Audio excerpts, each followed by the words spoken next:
निकल यहाँ से जल्दी। टिंटू!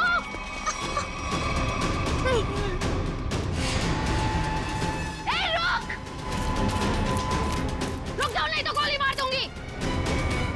मैं सीआईडी से हूँ।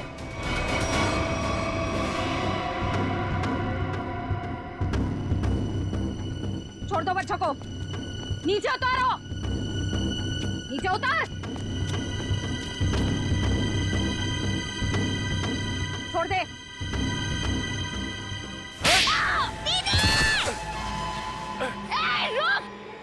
निकल जल्दी। रुक जाओ चिंटू।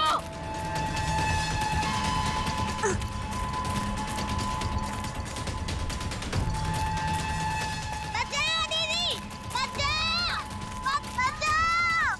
चुप। दीदी, बचाओ दीदी।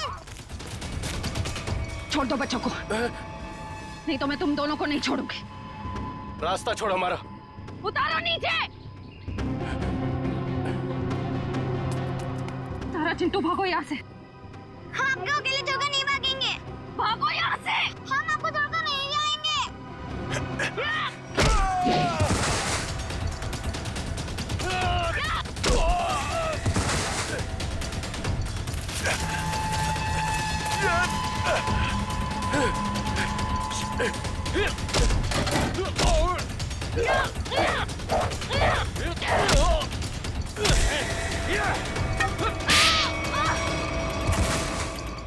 छोड़ उसको, चल यहाँ से। हाँ चल निकल जल्दी जल्दी कर।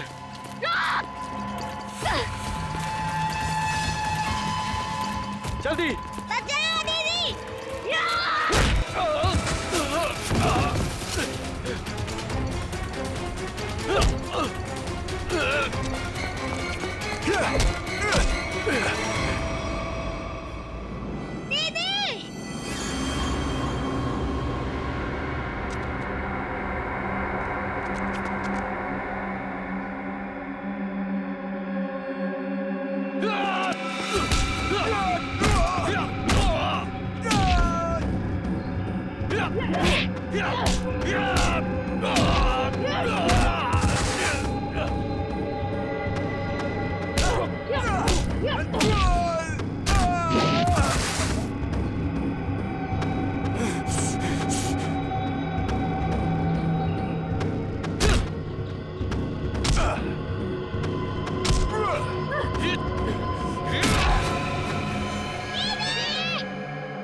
चिंटू और तारा नहीं दिख रहे। चिंटू और तारा दिख नहीं रही, कहाँ गई है? और श्रेया भी दिख नहीं रही है। सर, श्रेया मैम जंगल में बॉल ढूंढने के लिए गई हैं, लेकिन अब कहीं नजर नहीं आ रही। इतनी देर तक? काम करते हैं, जंगल में घुसते हैं। हाँ?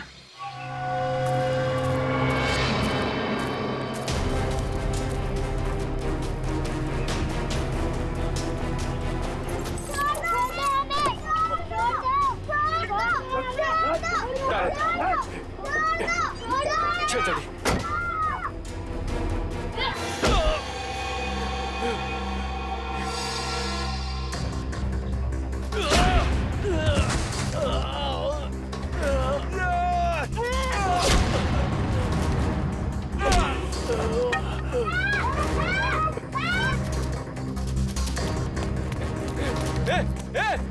बैग बैग क्या करिए?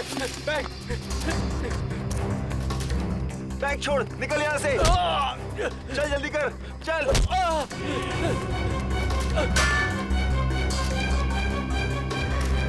जल्दी चल, चल।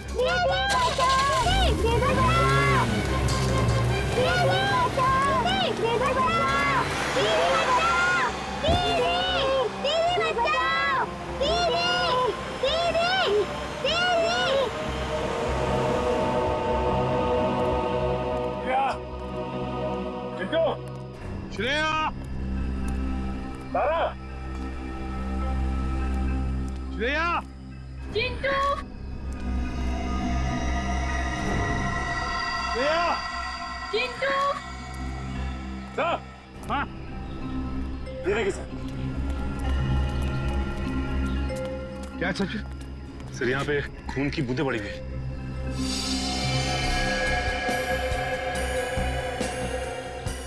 सर कहीं श्रेया मैम को कुछ हो तो नहीं गया?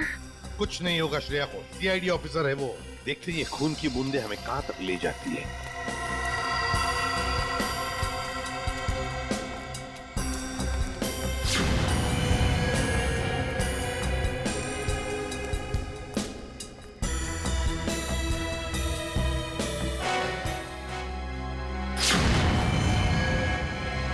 सर वो रही श्रेया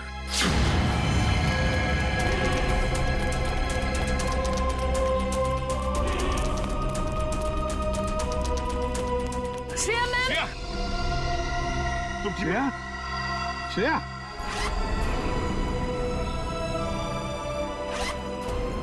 श्रेया श्रेया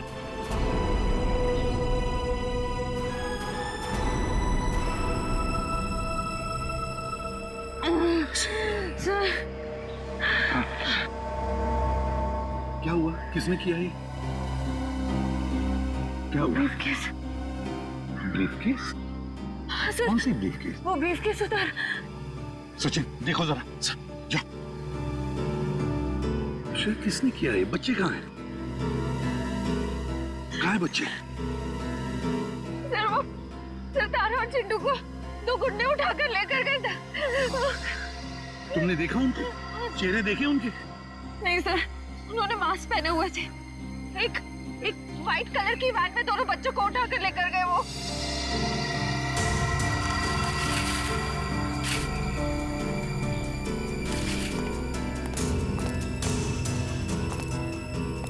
अच्छा वैन का नंबर तो देखा है? नहीं सर, नंबर प्लेट नहीं थी, मगर राइट साइड की टेल लाइट टूटी हुई थी सर। रेड रंग की van, right side tail light टूटी हुई थी ना। इशिता जल्दी से सारे चेक नाइट और तुलना को पर फोन करो और इस गाड़ी के बारे में बताओ, सब कुछ डिटेल में बताओ जल्दी। हाँ सर मैं दोनों बच्चों को बचा नहीं पाई।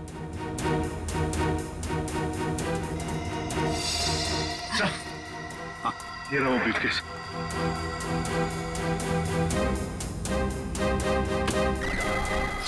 माय गॉड,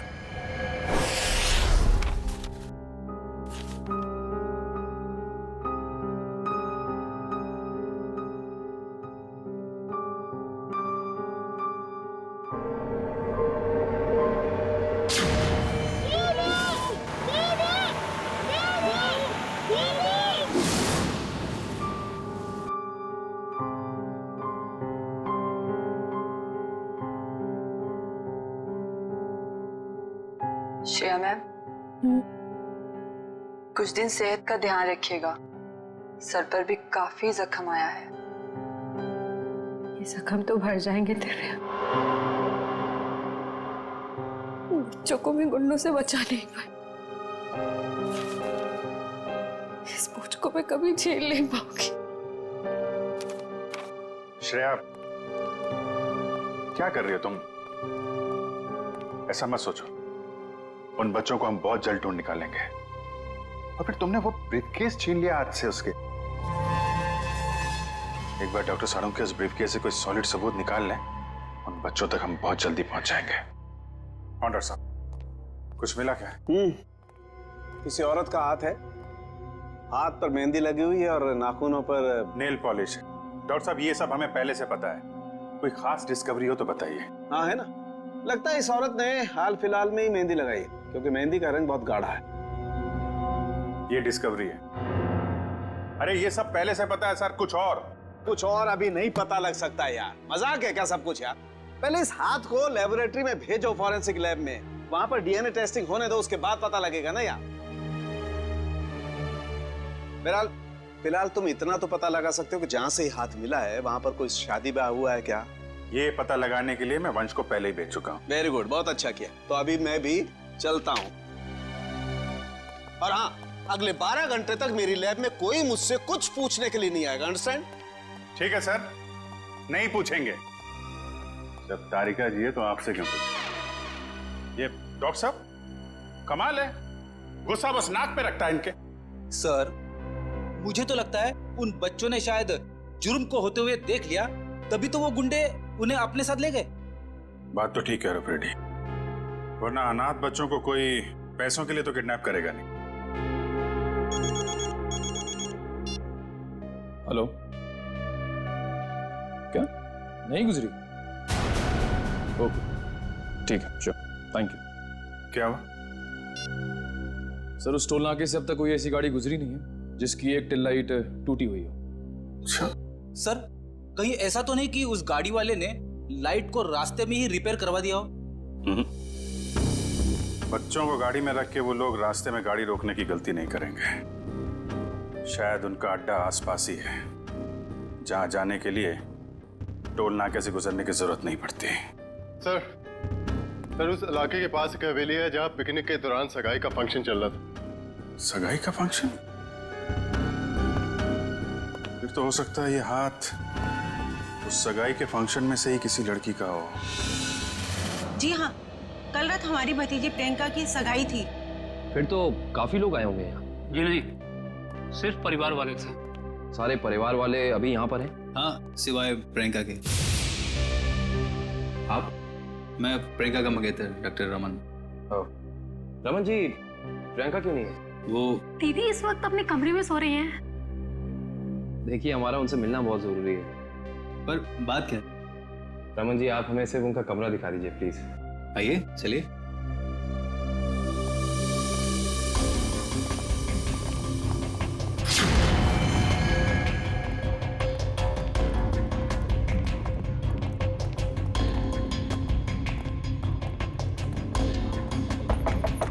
प्रियंका, प्रियंका, उठो, प्रियंका। प्रियंका, एक काम करिए, इस कमरे की डुप्लीकेट चाबी लेकर आइए। प्रियंका रोज इतनी देर तक सोती है? दोपहर का 1 बज रहा है। नहीं, वैसे तो जल्दी उठ जाती है, शायद सगाई की थकावट होगी इसलिए नहीं उठी है वो। लीजिए।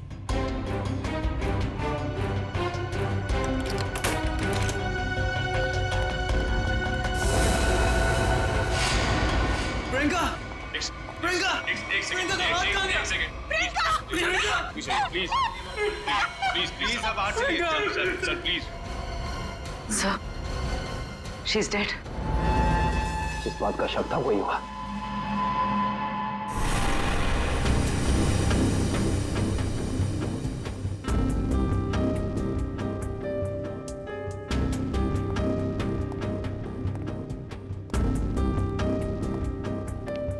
सर, खून सिर्फ इस बेड पर है, कमरे में और कहीं नहीं। और सर, कमरे का सामान भी बिखरा हुआ नहीं। सर, इसका मतलब जब प्रियंका सो रही थी तभी खूनी ने उसका हाथ काटा। पर जब इसका हाथ काटा होगा तो ये चिल्लाई तो होगी ना? चिल्लाती कैसे निखिल? उसकी गर्दन के निशान साफ बता रहे हैं कि खूनी ने पहले गला दबाकर उसकी जान ली और फिर उसका हाथ काटा। पर अगर खूनी ने प्रियंका को मार ही डाला था, फिर उसका हाथ क्यों काटा? और हाथ काट के उसे ब्रीफकेस में क्यों लेके जा रहा था? एक काम करते, इस कमरे की सही से तलाशी लेते।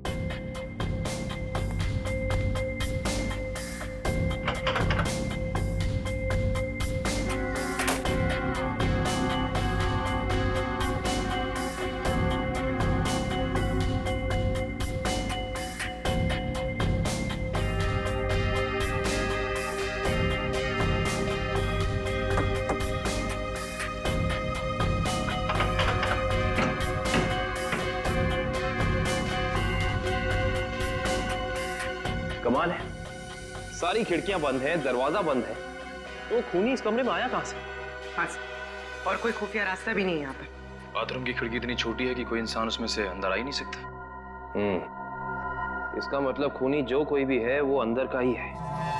वो चुपचाप दबे पांव कमरे में आया, खून किया, फिर आराम से चला गया। आज ही मैंने उसे अपने क्लिनिक से कई बार फोन किया, पर उसने फोन पिक नहीं किया। मुझे उसी समय समझ आना चाहिए था। नियति को कौन बदल सकता है? किसी का खून होना नियति की बात नहीं, बल्कि जुर्म होता है। अब ये बताइए कि इस कमरे में सगाई के बाद प्रियंका से मिलने कौन कौन आया था?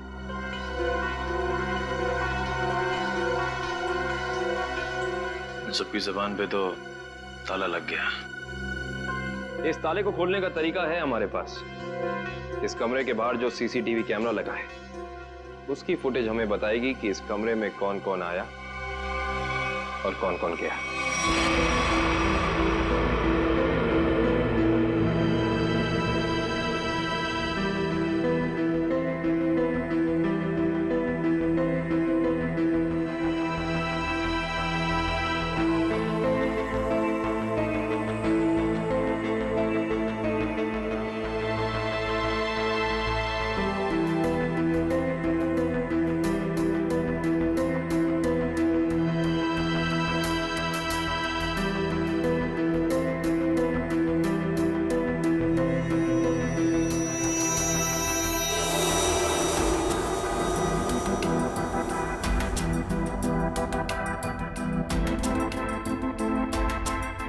थोड़ा फॉरवर्ड करना पूरी।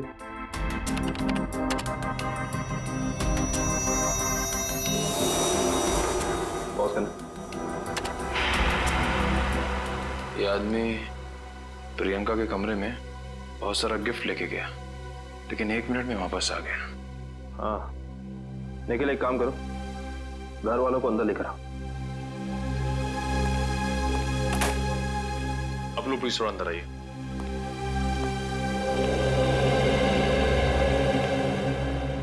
आइए। आप लोग इस आदमी को जानते हैं? ये हमारे होटल का मैनेजर है। अच्छा, पहले तो दिखा नहीं। मैनेजर को लेकर आना। Yes sir. थोड़ा फॉरवर्ड।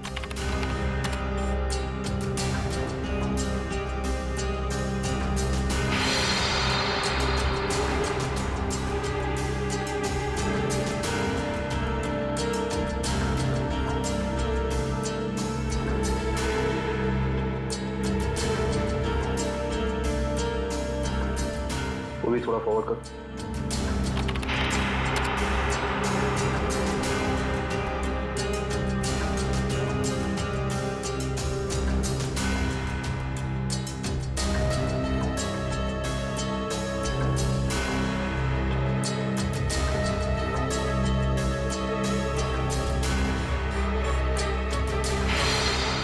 पॉज कर। बस है। सर, ये लड़की 1:30 बजे कमरे के अंदर गई और 2 घंटे के बाद बाहर निकली। इस लड़की को देखा आपने? ये कौन है? इसको तो हमने पहले कभी यहाँ नहीं देखा। सगाई के फंक्शन में भी नहीं। जी नहीं, हमने कभी नहीं देखा इसे। हाँ, लेकिन यहाँ के वॉचमैन ने तो जरूर देखा होगा। निखिल, वॉचमैन को बुला कर लाना।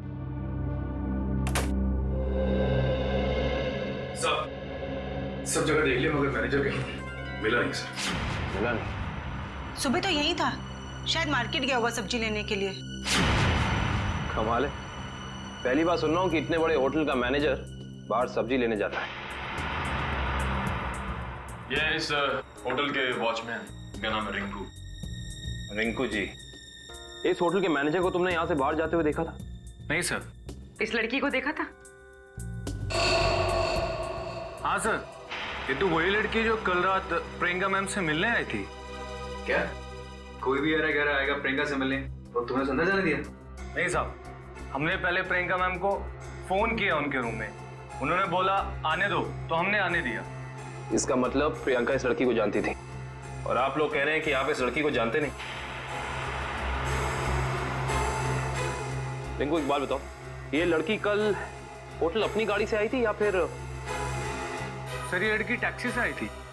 टैक्सी? उस टैक्सी का कोई नंबर रिकॉर्ड किया तुमने, कहीं लिखा कुछ? हाँ साहब, मैं होटल के अंदर जितनी भी टैक्सी आती है उनका नंबर लिख के रखता हूँ रजिस्टर पे। ये फोटो ध्यान से देखो। ये लड़की कल रात तुम्हारी टैक्सी में बैठी थी। आप लोग कौन? हम लोग सीआईडी से। सीआईडी साहब, मुझे तो इस पे पहले से ही शक था कि लड़की में कोई गड़बड़ है। क्यों, क्या हुआ? ये लड़की 1 बजे रात को अकेली हमारी टैक्सी में आके बैठ गई और कहने लगी मुझे कुंदन नगर हवेली पे छोड़ दो। अच्छा फिर क्या, मैंने उसे कह दिया कि वापसी के भी भाड़े देने पड़ेंगे। और वह तैयार हो गई? क्यों? मान तो गई, लेकिन हवेली पे जाने के बाद उसने कहा कि थोड़ी देर इंतजार करना पड़ेगा और 2 घंटे लगा दिए। और 2 घंटे के बाद उधर से वो दौड़ती हुई चली आई और मुझे कहा कि चलो। मैंने पूछा कहाँ, तो बोली कलानगर म्यूजियम पे। कलानगर म्यूजियम? सर इतनी रात को तो ये म्यूजियम बंद रहता है ना? हाँ सर, मैंने यही उनसे पूछा, पर उन्होंने कहा तुम अपने काम से काम रखो। काम से काम तो अब सीआईडी रखेगी। कलानगर म्यूजियम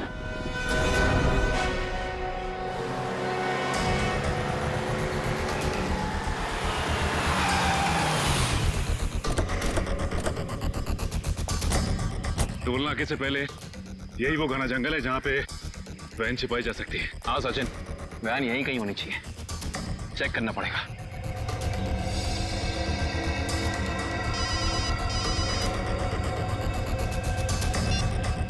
कितनी बार कहा है तुम लोगों को कि कोई गलती नहीं होनी चाहिए, मगर तुम सब लोग निकम्मे हो, निकम्मे। बॉस, हमारी तरफ से तो सब सही जा रहा था, पता नहीं ये बच्चे अचानक कहां से आ गए। हमें कुछ समझ में नहीं आया, इसलिए हम बच्चों को उठाकर हमारे साथ में ले आए। तो हम मुझसे क्या चाहते हो? उन बच्चों को अपनी पीठ पर बिठाकर घोड़ा घोड़ा खेलूं? एक काम करो, आग लगा दो उस वैन को। बच्चों के साथ ही ना रहेगा बांस, ना बजेगी बांसुरी। क्या बच्चों को जला दूं? सुना नहीं मैंने क्या कहा? हाँ बॉस। एक से बढ़कर एक बेवकूफ पाल रखे हैं मैंने। चिंटू, हमें कुछ करना आएगा, वरना पता नहीं ये बुरे अंकल हमारे साथ क्या करेंगे। इस आदमी के सीने में दिल है या पत्थर? कितनी आसानी से कह दिया कि बच्चों को जला दे। अरे तो हम कौन से महात्मा हैं? बॉस ने कहा है तो कर देते ना। चल ठीक है।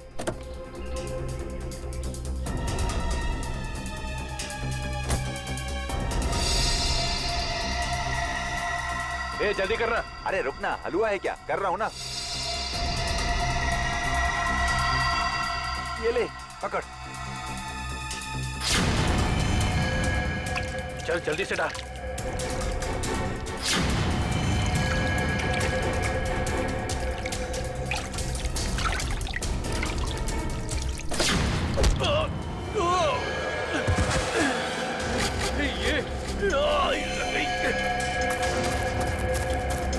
अरे भाई, अरे बच्चे चल उस तरफ भागे, चल।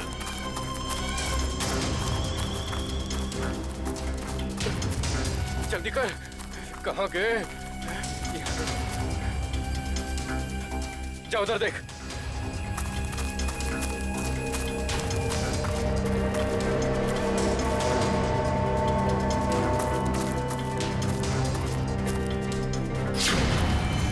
अरे वो देख, वो रहे, पकड़, चल चल चल जल्दी।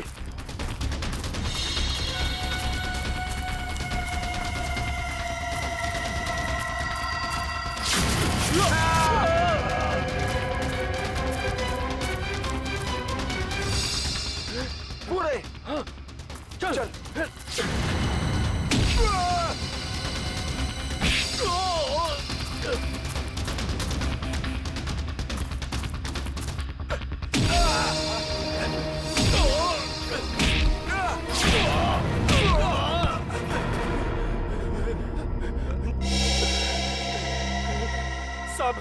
साहब हमने जो कुछ भी किया पैसे के लिए किया साहब। हम असली गुनहगार नहीं है साहब, वो बच्चों ने हमारा चेहरा देख लिया था।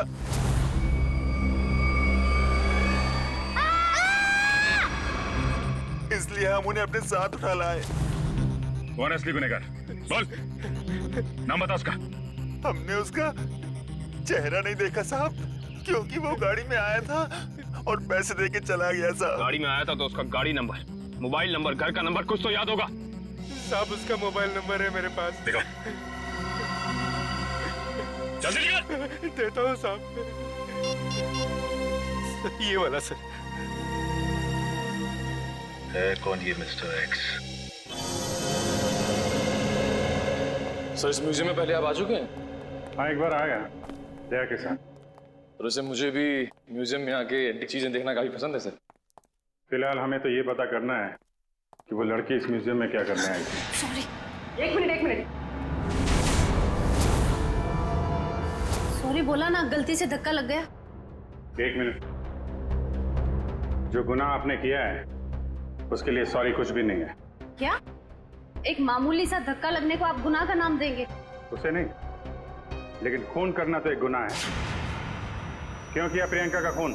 क्या उनका खून हो गया? ये नहीं हो सकता। बंद करो ये मगरमच्छ के आंसू। जो पूछा उसका जवाब दो। मैंने किसी को नहीं मारा, मैं तो सिर्फ वहां उनकी मदद करने गई थी। रात को 1:30 बजे ऐसी कौन सी मदद चाहिए थी प्रियंका जी को? उनको लग रहा था कि उनकी जान को खतरा है, इसलिए उन्होंने मुझे वहां बुलाया था।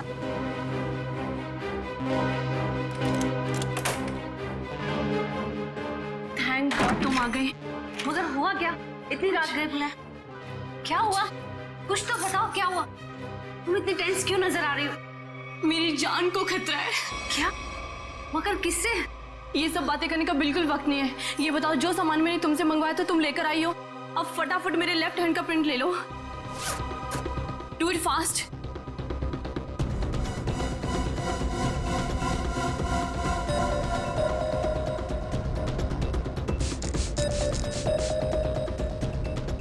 अपना लेफ्ट हैंड यहाँ रखो।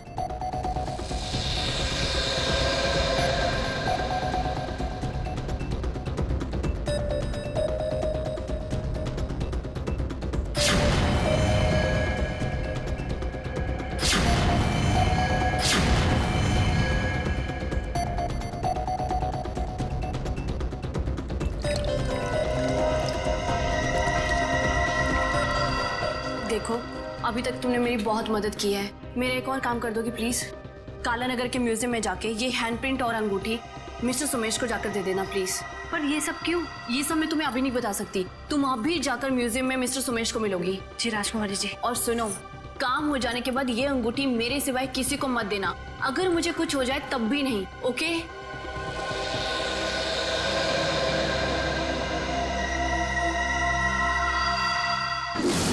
तो उन्होंने अपने हाथ का इम्प्रिंट बनवाया और उसे म्यूजियम के मैनेजर सोमेश को देने को कहा? जी। मगर उसने अपने हाथ का इम्प्रिंट बनवाया क्यों? वो तो मुझे नहीं मालूम। आप जरा वो अंगूठी दीजिए जो प्रियंका जी ने आपको दी।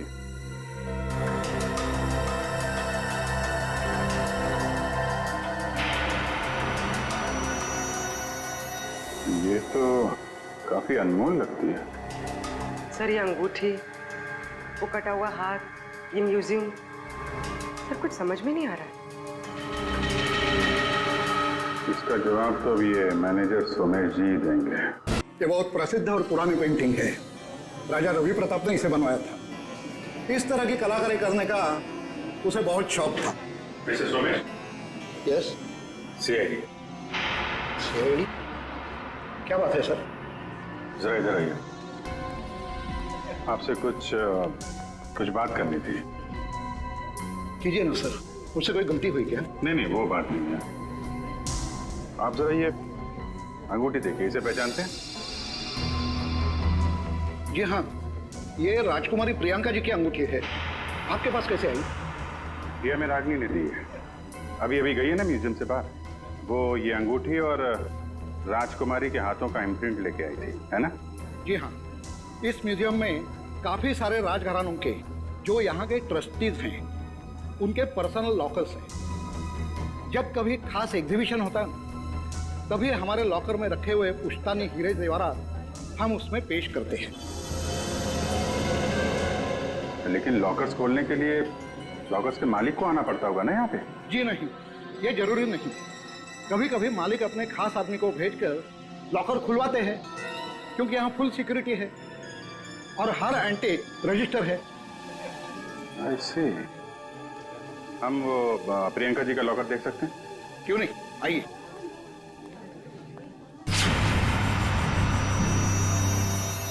ये रहा उनका खास लॉकर।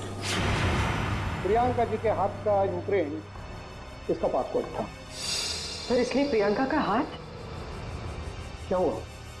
नहीं, कुछ खास नहीं। आप ये बताइए, अभी इसका पासवर्ड, नया पासवर्ड क्या है? सॉरी सर, ये तो कॉन्फिडेंशियल है, मैं नहीं बता सकता। ये आपको बताना पड़ेगा क्योंकि प्रियंका का खून हो गया। और जी हाँ। और खूनी तक पहुंचने के लिए हमारा ये जानना बहुत जरूरी है कि इस लॉकर में क्या है और प्रियंका ने अपना पासवर्ड जल्दबाजी में क्यों बदला। प्लीज। आपके पास जो अंगूठी है यही नया पासवर्ड है। अंगूठी? ये पासवर्ड है? जी हाँ। अब जरा ये लॉकर खोलिए।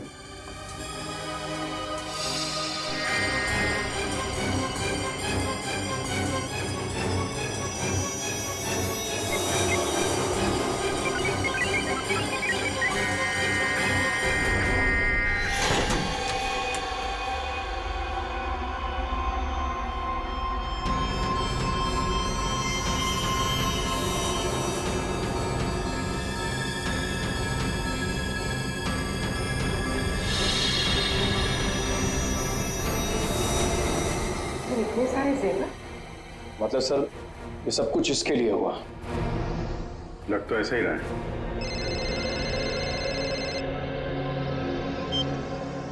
हाँ बताओ।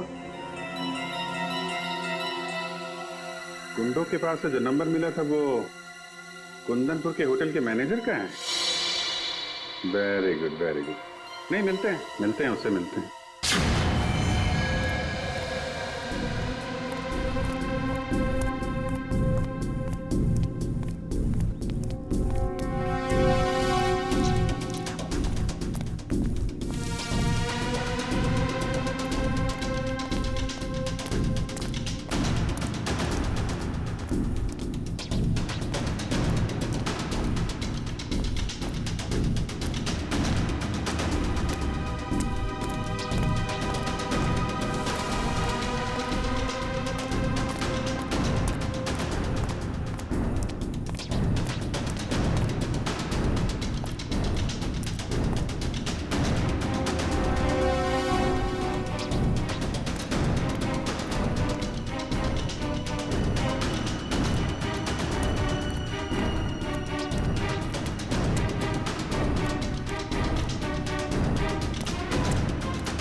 चलो अच्छा हुआ घर भी पहुंच गया।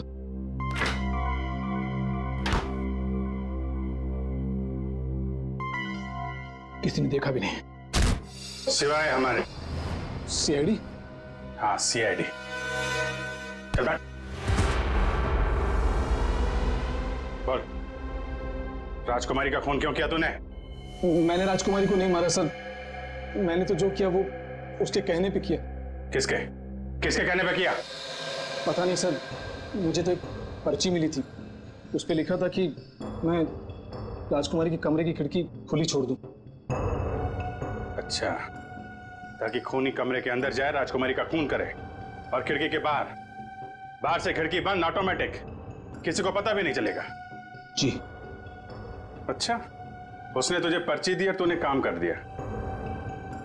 असली बात बता, क्यों किया तूने? सर वो उसने मुझे धमकी दी थी कि अगर मैंने उसकी मदद नहीं की तो मेरे अतीत के बारे में सबको बता देगा कि मैं जेल गया था। अच्छा, जेल जाके भी सुधरा नहीं है? पर्ची कहाँ है? सर वो तो मैंने फाड़ के फेंक दी। फाड़ के फेंक दी? वो तो फाड़नी ही थी। तुझे एक पर्ची पे धमकी दे दी, तूने इतना बड़ा काम कर दिया। ये हो नहीं सकता। असली बात बता, क्यों किया तूने ये सब? बता। देखिए सर, मैं सच कह रहा हूँ, मुझे कुछ नहीं पता सर। ये ऐसे नहीं मानेगा इसको तो मैं। नहीं, रुको। तुम लोग जरा बाहर जाओ, मैं संभालता हूँ इसको। सर बाहर बहुत पब्लिक है, कहीं बाहर ले चलो। बाहर काम मैं संभाल लूंगा। चल जा।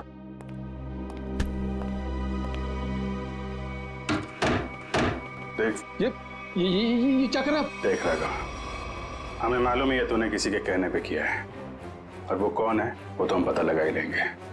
इसलिए तेरा जिंदा रहना कोई जरूरी नहीं है। तो ऊपर चला जाएगा तो धरती से एक पापी कम हो जाएगा। बोल क्या करना है, बताते हैं? मुझे नहीं पता मुझे।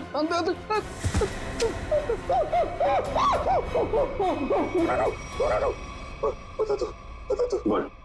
मुझे मुझे 10 लाख रुपए दिए थे उसने। 10 लाख रुपए? आजा भाई। 10 लाख रुपए का चक्कर है। चल, पैसे कहाँ हैं? पैसे दिखा। हाँ, अंदर है। निकाल। लाता हूं। सर, नुस्खा काम आ गया।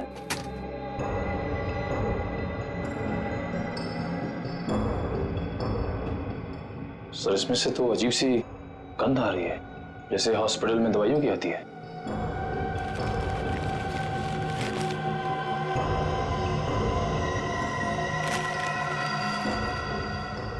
मुख में से नहीं है, अखबार में से आ रही है। एक मिनट सर, सर इस पे कुछ नंबर लिखा हुआ है। 82184। तो घर का एड्रेस लिखा है। दवाई की स्मेल और ये घर का एड्रेस। अब समझ में आया वो पर्ची दी किसने थी। कितनी बार उसे समझाया कि हमारा अभी मिलना ठीक नहीं है, लेकिन फिर भी पता नहीं वो क्यों मुझसे मिलना चाहता है। This better be important. Yes, it is important. मेरा तुमसे मिलना बहुत जरूरी, क्योंकि मुझे मेरा पैसा चाहिए अभी। कैसा पैसा? पैसा कैसा होता है अभी ये भी तुम्हें समझाना पड़ेगा। जब प्लान ही फेल हो गया तो पैसे का तो सवाल ही नहीं उठता। तुम्हारी गलतियों का खामियाजा मैं क्यों भुगतूं? प्रियंका से शादी करने के बाद मैं वैसे भी करोड़पति बनने वाला था, और तुमने मुझे गलत राह पे चलाया, और इसकी सजा तुम्हें भुगतनी होगी। देखो, मैं तुम्हारा दुख समझ सकता हूं, लेकिन जब लॉटरी लगी नहीं तो इनाम बांटने का सवाल कहां से उठता है? लॉटरी तो लगी है सीआईडी वाली। सीआईडी? और इनाम भी बहुत जबरदस्त मिलेगा अंकल जी। रमन, तुमने सीआईडी को बुलाया है? जब पार्टनरशिप की है तो जेल अकेले कैसे जाता? क्या मतलब? मतलब मैं समझाता हूं। जब हमें होटल के मैनेजर के घर से न्यूज़पेपर में इस डॉक्टर के क्लिनिक का एड्रेस मिला, तो हम समझ गए थे कि प्रियंका के मर्डर में पहला मोहरा ये डॉक्टर है। मगर हमें पता चल गया था कि इस डॉक्टर में इतनी हिम्मत नहीं कि किसी का खून कर सके। तब हमने एक प्लान बनाया।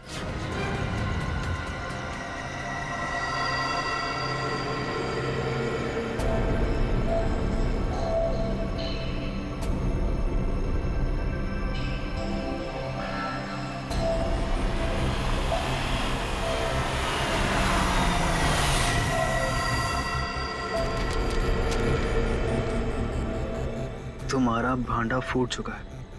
अपनी भलाई चाहते हो तो मुझसे मिलने आओ, वरना सीआईडी को सब बता दूंगा। आज तुझे अपने इस धोखे की कीमत चुकानी होगी, अपनी जान देकर।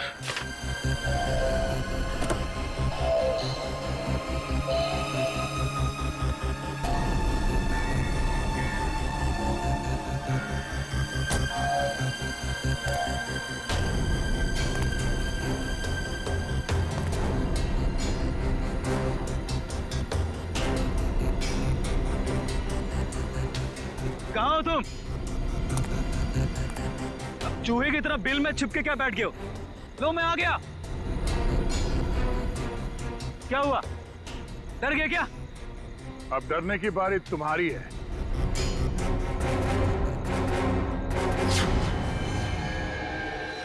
तो रमन, राजकुमारी प्रियंका के होने वाले दूल्हे,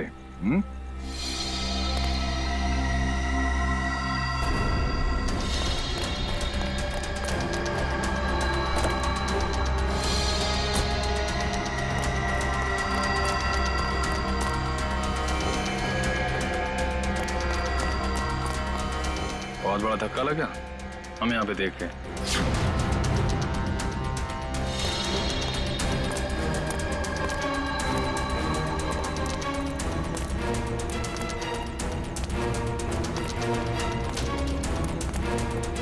ये चिट्ठी हमने ही भेजी थी। अपनी होने वाली दुल्हन का खून किया तुमने, हिसाब तो देना पड़ेगा।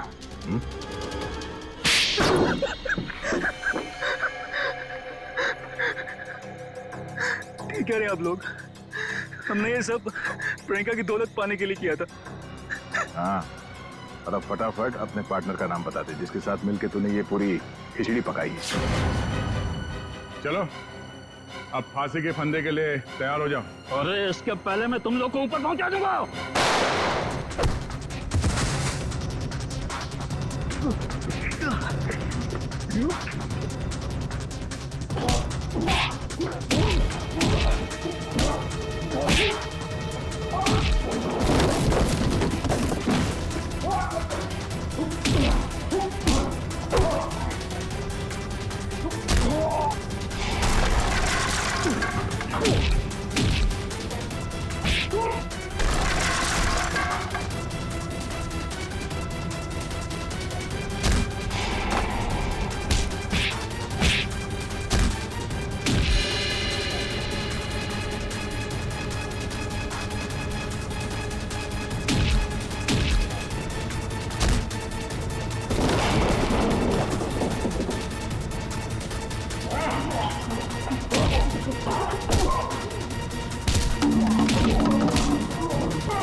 अरे अंकल जी, जेल यहाँ से बहुत दूर है, उम्र भी हो गई है, भाग नहीं पाएंगे। सीआईडी की जीप पे छोड़ देते हैं आपको।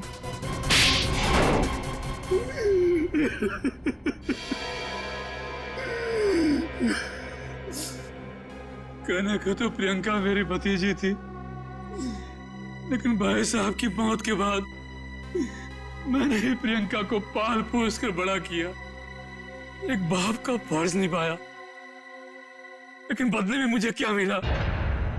भाई साहब ने अपनी सारी प्रॉपर्टी प्रियंका और उसके होने वाले पति के नाम कर दी थी। इसलिए प्रियंका के होने वाले पति को भी तुमने अपने प्लान में शामिल कर लिया। हाँ, रमन बेवकूफ निकला, वो मेरी बातों में आ गया। पर्दे के पीछे रहकर मैंने सारे गुनाह इसी से करवाए, गुंडों को पैसे देने से लेकर खिड़की खुले रखने और हाथ काटने तक। मगर प्रियंका को भनक लग गई थी कि उसकी जान को खतरा है, इसीलिए उसने अपना पासवर्ड चेंज कर लिया और तुम लोगों के प्लान पे पानी फेर दिया। क्यों? हमें पता भी नहीं था कि उसने मेरी और अंकल की बातें फोन पे सुन ली है।